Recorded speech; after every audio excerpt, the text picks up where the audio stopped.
So हिजो हामीले unit 2 cover गरेको थियौं है। युनिट 2 कभर गरेको थियो हिजो हामीले।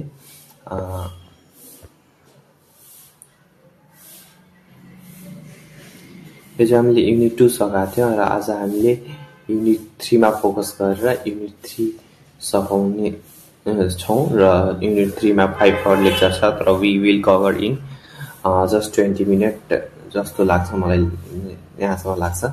सो युनिट 3 हेरौँ है। युनिट 3 मा हाम्रो के रहेछ सब कभर गर्ने छौं। सो सुरुमा रहेछ introduction of data and knowledge management को इन्ट्रोडक्सन है। डाटा एन्ड नलेज म्यानेजमेन्ट को मेन रोल के हो भन्दाखेरि राइट डाटालाई राइट टाइममा राइट पर्सनलाई प्रोभाइड गराउनु है।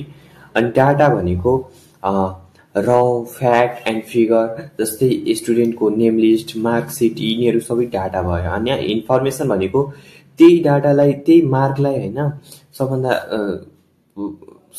टपरको भयो हैन प्रोसेस गरेर त्यही डाटाले प्रोसेस गर्यो भने त्यसलाई इन्फर्मेसन भनिन्छ। डाटालाई प्रोसेस गर्नु भनेको इन्फर्मेसन। अनि नलेज भनेको इन्फर्मेसन प्लस एक्सपिरियन्स लाई नलेज भनिन्छ। Teacher know which student need help हैन, त्यसलाई हामीले नलेज भनिन्छ। So organization need data for decision making, planning, forecasting and daily operation. So company must store, manage, secure and use data properly. अर्गनाइजेसनहरुलाई decision making, planning, operation run गर्नु data चाहिन्छ हैन। So कम्पनीहरुले डाटालाई properly store, manage, secure, use गर्नुपर्छ। अब सेकेन्डमा रहेछ हाम्रो, फर्स्टमा इन्ट्रोडक्सन सक्यो, अब सेकेन्डमा रहेछ हाम्रो म्यानेजिङ डाटा। डाटाले कसरी म्यानेज गर्ने?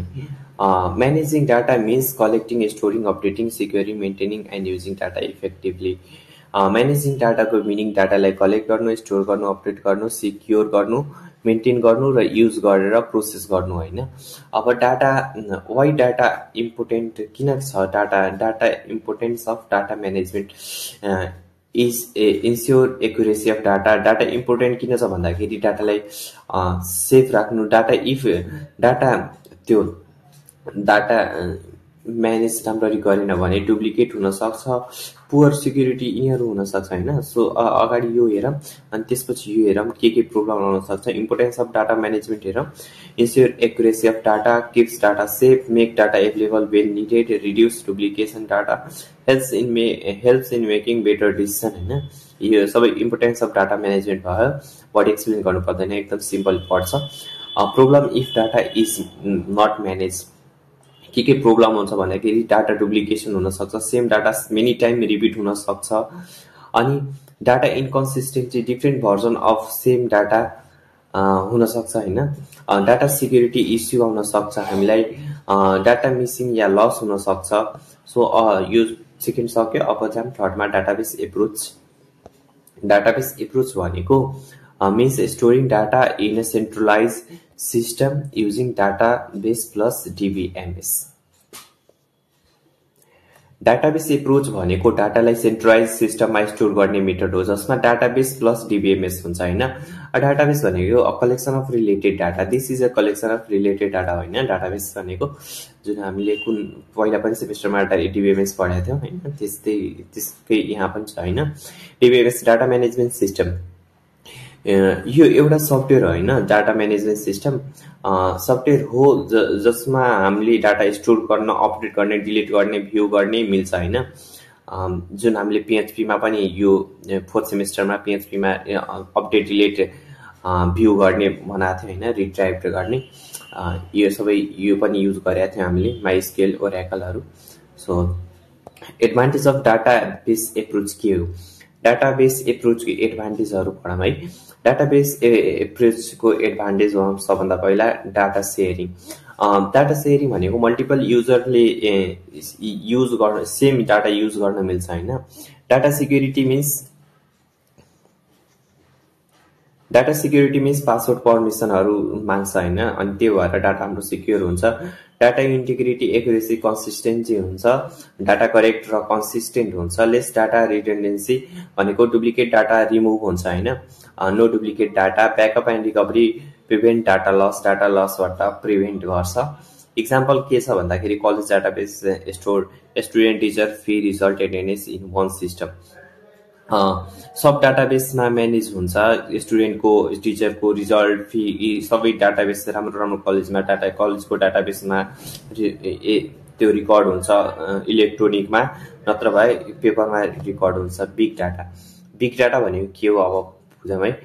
Big data refers to very large and complex data sets that traditional database can't handle. Big data भनेको एक्सट्रिमली लार्ज डाटा सेट हो जसमा ट्रेडिसनल डाटाबेसले ह्यान्डल गर्न सक्दैन। 3 Bs of big data. Bs means V को 3 भी समझ्नु है। VS भनेको plural बनाएको हो, त्यही भएर यस लागेको। 3 V अफ बिग डाटा भनौँ। 3 V अफ बिग डाटा सबभन्दा पहिला भोल्युम, भेलोसिटी, भेराइटी। भोल्युम भनेको ह्युज एमाउन्ट अफ डाटा, जस्तो फेसबुक पोस्टहरू ह्युज हुन्छ, युट्युब भिडियोहरू ह्युज हुन्छ हैन, अनि यिनीहरूको डाटा पनि ह्युज हुन्छ, so huge amount of data. Velocity भनेको डाटाको हाई स्पिड हैन, हाई स्पिडलाई भन्छ। भेराइटी भनेको different type of data, text, video, image, audio, लग्सहरू भयो हैन। अब इक्जाम्पल यिनीहरूको इक्जाम्पलमा रहेछ YouTube, billions of videos, millions of millions of post छ। यिनीहरू इक्जाम्पल भयो फेसबुक, युट्युब, एमाजनहरू। अर्को नम्बरमा चाहिँ डाटा वेयर हाउसमा। डाटा वेयर हाउस भनेको लार्ज सेन्ट्रलाइज स्टोरेज सिस्टम हो जसले हिस्टोरिकल डाटालाई अर्गनाइज स्टोर गरेर राख्छ हैन। फिचरहरू के हो? Store long term data, use for reporting, analytics, business intelligence, fast, efficient query. Example of bank store 10 years of customer transaction to analyse customer behaviour. त्यो भनेको डाटा वेयर हाउस हो। ब्याङ्कले लास्ट 10 year को ट्रान्जेक्सन डाटा स्टोर गर्छ कस्टमरको behaviour analyse गर्नलाई। So यो भयो डाटा वेयर हाउस भनेको यो हैन। डाटा धेरै डाटाहरू स्टोर गर्छ, वेयर हाउसमा राख्छ, त्यस्तो बुझौँ हैन। याद गर्न पनि सजिलो हुन्छ। डाटमार्ट भनेको हेरौँ है। डाटमार्ट भनेको डाटा वेयर हाउसको सबसेट हो है। स्पेसिफिक डिपार्टमेन्टलाई बनाउँछ हैन। Smaller cheaper than data warehouse भन्दा स्मलर चिपर हुन्छ, यिनीहरू भन्दा स्मल हुन्छ र अलिकति सस्तो पनि हुन्छ यो डाटा वेयर हाउस भन्दा। सो त्यसलाई हामी डाटमार्ट बुझौँ। Example marketing data mart, finance data mart, HR data mart. So हाम्रो number 7 knowledge management. Knowledge management भनेको के हो भन्दाखेरि नलेज म्यानेजमेन्ट भनेको collecting, storing, sharing, using knowledge inside अर्गनाइजेसन। नलेज म्यानेजमेन्ट भनेको अर्गनाइजेसनको नलेज कलेक्ट गर्नु, स्टोर गर्नु, सेयर गर्नु, युज गर्ने प्रोसेसहरू होइन। टाइप्स अफ नलेजमा हाम्रो एक्सप्लिसिट नलेज रहेछ, ट्याक्टिकल नलेज रहेछ। एक्सप्लिसिट नलेजमा कस्तो हुन्छ? Written and document. Explicit knowledge भनेको यो डकुमेन्ट अर रिटेन फर्ममा हुन्छ हैन। यसको मतलब हुन्छ यो इजी लेख्ने, रिकर्ड गर्ने, सेयर गर्ने सकिने नलेज हो हैन। जस्तै इक्जाम्पलमा हामीले कम्पनीको म्यानुअलहरू, रेगुलेसनहरू, रिपोर्ट्सहरू, बुक्सहरू, यिनीहरू चाहिँ हाम्रो यसको इक्जाम्पल भयो। एक्सप्लिसिट नलेज भनेको पेपरमा लेखेर राख्नु हैन, पेपरमा लेखेर राख्नु मिल्ने नलेज हो यिनीहरू। तर ट्याक्टिक नलेज भनेको personal experience skill. Tactic knowledge भनेको पर्सनल एक्सपिरियन्स स्किलहरू इन्स्टिट्युसनहरूबाट आउने नलेज हो हैन। मिन्स यो लेख्ने इजी हुँदैन, यसलाई लेख्न सकिँदैन, किनभने यो पर्सनल रियल लाइफ एक्सपिरियन्स प्र्याक्टिकलमा बेस हुन्छ। इक्जाम्पल जस्तै लिडरसिपको स्किल, डक्टरको ट्रिटमेन्ट एक्सपिरियन्स कस्तो छ, मेकानिजमको प्रब्लम डिटेक्ट गर्ने स्किल, कम्युनिकेसन स्किल, यिनीहरू सबै डिटेक्ट गर्न सकिँदैन र यिनीहरू एक्सपिरियन्स गर्ने कुरा हो के। ट्याक्टिकल नलेज भनेको मनमा बस्ने एक्सपिरियन्स बेस्ड नलेज हो हैन। अनि यिनीहरू कपीमा लेख्न सक्ने, यिनीहरू मनमा बेस्ट एक्सपिरियन्स जस्तो हाम्रो कुनै डक्टरले राम्रो ट्रिटमेन्ट गरिरहेछ, राम्रो उसको कम्युनिकेसन छ, बोल्ने बुझ्ने एक्सपिरियन्स छ, त्यो हामीले लेख्न सक्दैनौँ तर बुझेर त राख्छौँ नि।